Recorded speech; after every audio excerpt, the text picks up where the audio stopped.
Hello friends, अगर आप Alfred Lord tension के बारे में अगर पढ़ाई कर रहे हैं, अगर आप उनके बारे में कंप्लीट स्टडी चाहते हैं तो ये क्लास आपके लिए बहुत हेल्पफुल होने वाली है।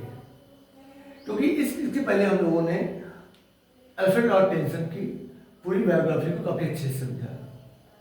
उसके बाद अब हम इस क्लास में समझने जा रहे हैं कुछ ऐसे पॉइंट्स हैं अल्फ्रेड लॉर्ड टेंसन के बारे में या उनके वर्क के बारे में या उनसे रिलेटेड कुछ ऐसे पॉइंट्स हैं जो पॉइंट्स अक्सर जो है हमारे हमसे जो है बायोग्राफी पढ़ते समय या उनके वर्क पढ़ते समय छूट जाते हैं। ठीक है, तो ऐसे वर्गों को हम ऐसे पॉइंट्स को हम पढ़ने जा रहे हैं और ये पॉइंट हमारे लिए काफ़ी हेल्पफुल होंगे। तो चलते हैं, अपने क्लास की शुरुआत करते हैं हम लोग। सबसे पहला इनके पास इसके पहले हम लोग जो है एक चीज़ और है कि इसके पहले हम लोग जो है 10 पॉइंट्स के बारे में पढ़ चुके हैं, उसकी भी लिंक डिस्क्रिप्शन में दी गई है। अब हम चल रहे हैं अपना नेक्स्ट पॉइंट जो है 11 पॉइंट अब शुरू करने जा रहे हैं। पॉइंट हमारा क्या है? 11 नंबर का पॉइंट है अल्फ्रेड लॉर्ड टेंसन के बारे में। ये पॉइंट ये है कि W.H. गिलबर्ट ने इनके जो वर्क है, इनका जो वर्क है द प्रिंसेस, किसका वर्क है? द प्रिंसेस वर्क जो है, ये वर्क जो है अल्फ्रेड लॉर्ड टेंसन का है। और अल्फ्रेड लॉर्ड टेंसन के इस वर्क की इन्होंने 2 बार इसकी पैरोडी की थी। 2 बार इसकी पैरोडी की है। पैरोडी का मतलब होता है कि इससे मिलता जो इसकी नकल करके दूसरा काम वर्क बनाना। W.H. गिलबर्ट ने द प्रिंसेस जो वर्क था अल्फ्रेड लॉर्ड टेंसन का, उसकी 2 बार पैरोडी की, 2 बार नकल करके एक वर्क बनाया। और दोनों एक वर्क जो है इन्होंने 1870 में कंप्लीट किया और दूसरा वर्क जो है 1884 में किया। ठीक है, तो ये भी आपके लिए है कि द प्रिंसेस की पैरोडी किसने की? W.H. गिलबर्ट ने की। कौन से ईयर में की? एक बार 1870 में की और दूसरी बार 1884 में करते हैं। दूसरा इनका पॉइंट ये है, क्योंकि आप जानते हैं कि हर व्यक्ति का ये सपना होता है कि वो व्यक्ति जो है अपने जीवन में अगर पैसा कुछ कमाता है, अगर कुछ इज्जत कमाता है, कुछ सम्मान कमाता है, कुछ अगर वो करियर बनाता है, तो हर व्यक्ति का ये सपना होता है कि वो व्यक्ति जो है अपने लिए एक अच्छा सा घर बनाए या खरीदे घर। जैसे आपने जाना है कि विलियम शेक्सपियर ने जब पैसा कमा लिया, कुछ बच्चे से धन कमा लिया, अच्छा अपना करियर बना लिया, तो उन्होंने द प्लेस नाम से उन्होंने अपना घर खरीदा था। ठीक है, उसी तरह जो है इन्होंने अल्फ्रेड लॉर्ड टेंसन ने भी जो है 1856 में, इन्होंने भी जब 1856 में जब इनके वर्क काफ़ी हिट होने लगे, काफ़ी अच्छे वर्क इनके सर्कुलेट होने लगे और एक खुद भी पोएट लॉर्ड बन गए, इनके बच्चे हो गए, इनकी शादी हो गई 1850 में एमिली से लूट से, तो इन्होंने 1856 में घर खरीदते हैं और उस घर का नाम रखते हैं फैरिंगफोर्ड हाउस। उस घर का नाम होता है, उस घर का नाम फैरिंगफोर्ड हाउस होता है। ठीक है, ये भी आपके लिए बहुत इंपॉर्टेंट है। अगर आप जो है देखिए क्या है कि आप जो है अगर इनके बारे में अगर पढ़ना चाहते हैं तो आप जो है देखिए बार बार आप क्लास नहीं देख पाएंगे। तो अगर एक बार आप बढ़िया से बाकायदा क्लास देखिए और उसके बाद इसका नोट्स बना लीजिए, तब आपके लिए काफ़ी हेल्पफुल होगा। ठीक है, नेक्स्ट पॉइंट 30 नंबर का पॉइंट, तीसरा पॉइंट हमारा आज की क्लास का है। इसका बात यह है कि 1869 में एक जो है एक मूव हो गए, एक जो है मूव हो गए कहाँ?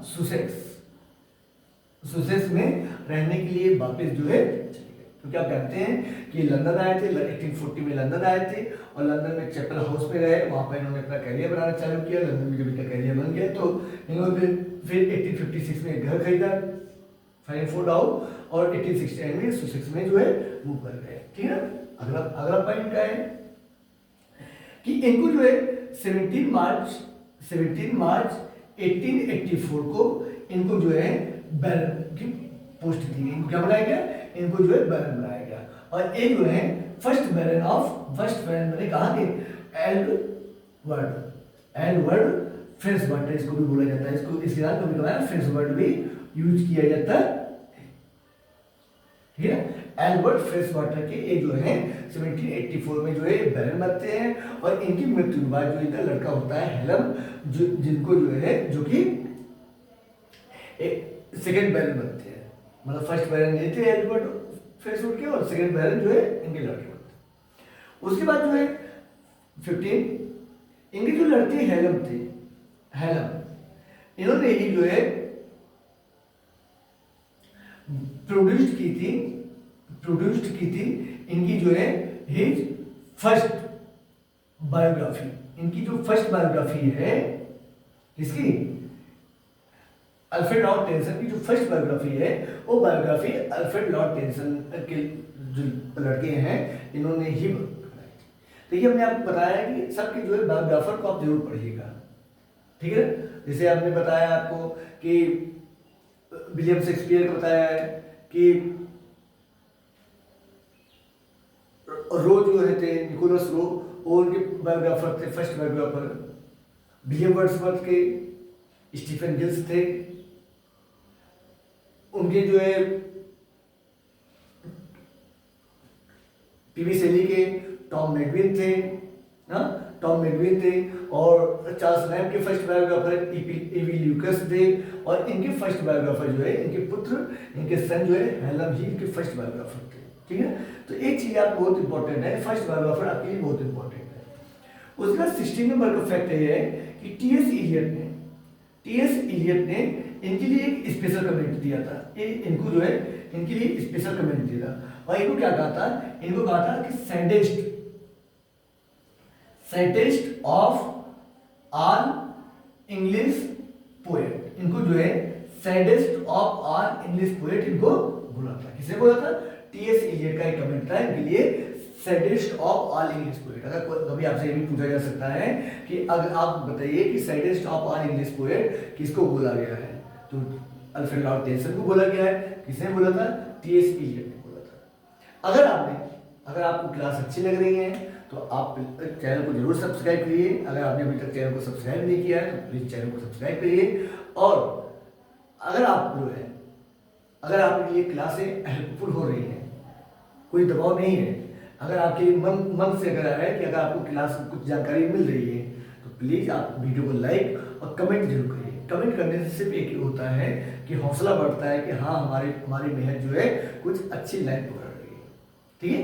तो जितना हो सके आप थोड़ा सा सहयोग करिए, और आपके लिए जो है हम अच्छी अच्छी क्लासें ला रहे हैं, ठीक है। तो अगला 17 नंबर पे है कि डब्ल्यू.एच. ऑर्डेन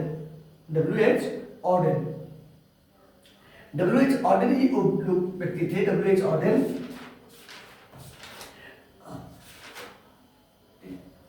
ऑर्डेन ने जो है इनके लिए कमेंट लिखा था, इनको कमेंट में बोला था कि स्टूपिड्स, इनको बोला था कि स्टूपिड्स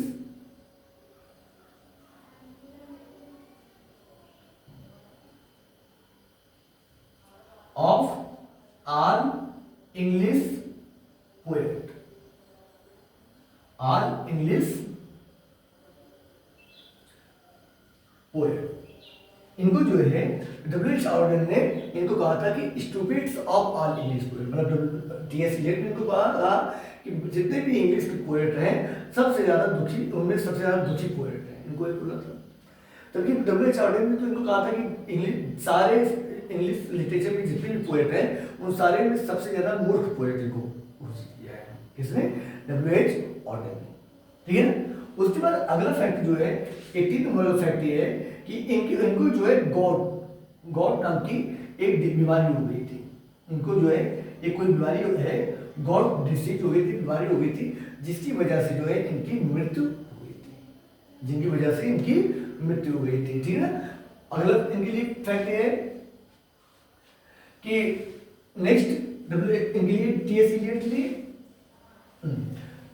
चलिए अगर देख रहे हैं टीएस इलियट ने जो है इनको scientist of all English poet बोला, डब्ल्यू.एच. ऑर्डेन ने इनको stupids of all English poet बोला, और इनकी जो मृत्यु हुई थी गॉट नामक की डिसीज हुई थी। गॉट एक बीमारी थी, गॉट इस बीमारी से इनकी मृत्यु हुई थी। और दूसरा चीज ये कि जब इनकी मृत्यु होती है तो मृत्यु होने के बाद जो है इनका जब बेडशीट वगैरह जब उठाया जाता है तो बेडशीट के नीचे जो है शेक्सपियर की जो है सिमलिन ड्रामा की कॉपी मिलती है।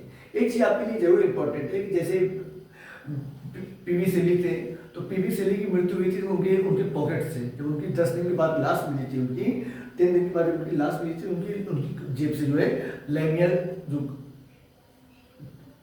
जॉन कीट्स का वर्क है, लॉन्ग नाइट पोएम है लैमिया, उस लैमिया की जो है उनकी कॉपी जो है उनकी जेब में मिली थी। तो ये चीज़ आपके लिए काफ़ी इंपॉर्टेंट है कि एक चीज, एक ऐसे पॉइंट जो है आपके लिए जरूर हेल्पफुल होने वाले हैं, ठीक है। तो एक गॉड की बीमारी से जो है इनकी मृत्यु होती है। उसके बाद जानते हैं आपकी इनके एक समकालीन अमेरिकन पोएट थे वाल्ट विटमैन, वाल्ट विटमैन, जो कि हमारे जो है पीजीटी में, यूपी पीजीटी के सिलेबस में भी जो है प्रेस्क्राइब है, ठीक है। वाल्ट विटमैन, वाल्ट विटमैन जो है इनको बोलते थे द बॉस, द बॉस, इनको जो है द बॉस बोलते थे, ठीक है। इनका ये दोनों लोग जो है अल्फ्रेड लॉर्ड टेंसन और वाल्ट विटमैन दोनों जो है कहते एक साथ के थे। इनका जो जन्म हुआ था अल्फ्रेड लॉर्ड टेंसन का 1809 में हुआ था, इनका 1819 में हुआ था, 10 साल के छोटे थे। लेकिन 1892 में दोनों लोगों की मृत्यु दोनों लोगों की सेम ईयर में होती है, 1892 में होती है, ठीक है। तो ये वाल्ट विटमैन जो है ये जो है इनको जो है द बॉस कह के बुलाते। अगर इनका वर्क, इनका जो एक है इनसे रिलेटेड एक पॉइंट ये है कि इनके एक भाई थे एडवर्ड, आप जानते हैं ना, इनके एक भाई थे एडवर्ड, एडवर्ड इनके एक भाई थे। इनकी जो है इनकी मृत्यु जो होती है, इनकी मृत्यु जो होती है डॉक्टर एलन, डॉक्टर एलन के जो है एसुलियम, एलन के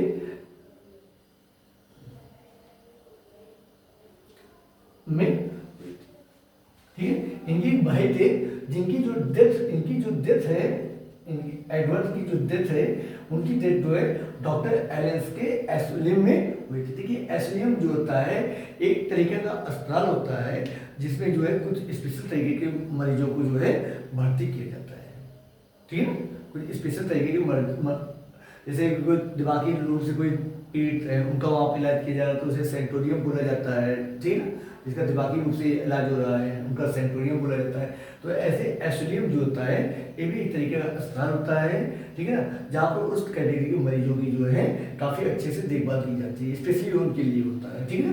तो यहाँ पर जो है इनके जो भाई थे एडवर्ड जो थे इनके भाई, जो जिनको यहाँ पर भर्ती एडमिट कराया गया था, इनकी यहाँ डॉक्टर यहाँ पर जो मेन डॉक्टर थे उनका नाम था डॉक्टर एलन, और उन्हीं के एसुलियम में जो उन्हीं के अस्पताल में इनकी जो है मृत्यु होती है, ठीक है।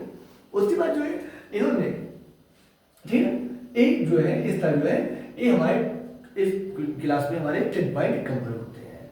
अब इस तरह हमने जो है अल्फ्रेड लॉर्ड टेंसन के बारे में 20 पॉइंट हमने कवर किए हैं। अब जो है नेक्स्ट 10 पॉइंट हम अगली क्लास में कवर करते हैं, और ये भी वो भी पॉइंट आपके लिए काफ़ी हेल्पफुल होने वाले हैं, जिससे आपके लिए अगर ये आपको अगर हेल्पफुल लग रहा है तो आप नेक्स्ट क्लास जो है जरूर देखिए, और जिसकी लिंक जो है हम डिस्क्रिप्शन में डाल देंगे, ठीक है।